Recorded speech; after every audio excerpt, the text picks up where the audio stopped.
Hello friends. आज हम बात करने वाले हैं यूनिफॉर्म सिविल कोड समान नागरिक संहिता के बारे में। आखिर यूनिफॉर्म सिविल कोड क्या है और पिछले कुछ सालों से इतना चर्चा में क्यों है।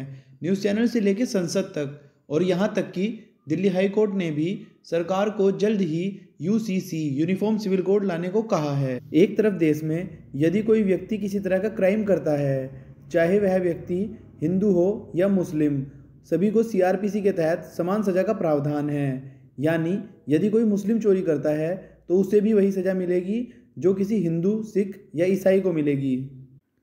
जबकि शादी, तलाक या फिर ज़मीन जायदाद के मामले में ऐसा नहीं है। इसके लिए सभी धर्मों के अपने अलग अलग कानून हैं और इन कानून में हमें साफ तौर पर असमानता देखने मिलती है। जैसे हिंदू सिर्फ एक शादी कर सकता है, वहीं दूसरी तरफ मुस्लिम्स में ऐसा नहीं है, वहाँ एक से अधिक शादी कर सकते हैं। अब ध्यान देने वाली बात यह है कि आखिर यूनिफॉर्म सिविल कोड की मांग क्यों उठ रही है। दरअसल पिछले कुछ सालों से 3 तलाक और जम्मू कश्मीर से आर्टिकल 370 हटने के बाद देश में एक बार फिर से एक देश एक कानून की चर्चा शुरू हो गई है। बीजेपी समेत कई राजनीतिक दल यूनिफॉर्म सिविल कोड यानी समान नागरिक संहिता की मांग कर रहे हैं।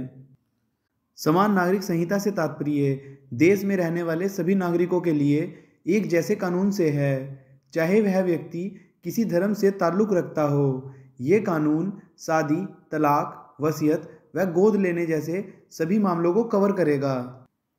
अभी हमारे देश में शादी, तलाक जैसे मामलों के लिए सभी धर्मों के अपने अपने पर्सनल लॉ हैं, परंतु यूसीसी यूनिफॉर्म सिविल कोड आने के बाद ऐसा नहीं रहेगा।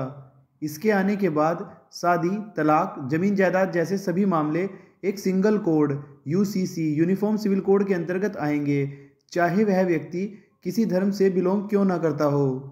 मौजूदा समय में यह कानून भारत में गोवा में लागू है और अंतर्राष्ट्रीय स्तर पर पाकिस्तान, बांग्लादेश, मलेशिया, तुर्की, इंडोनेशिया, सूडान व इजिप्ट में लागू है।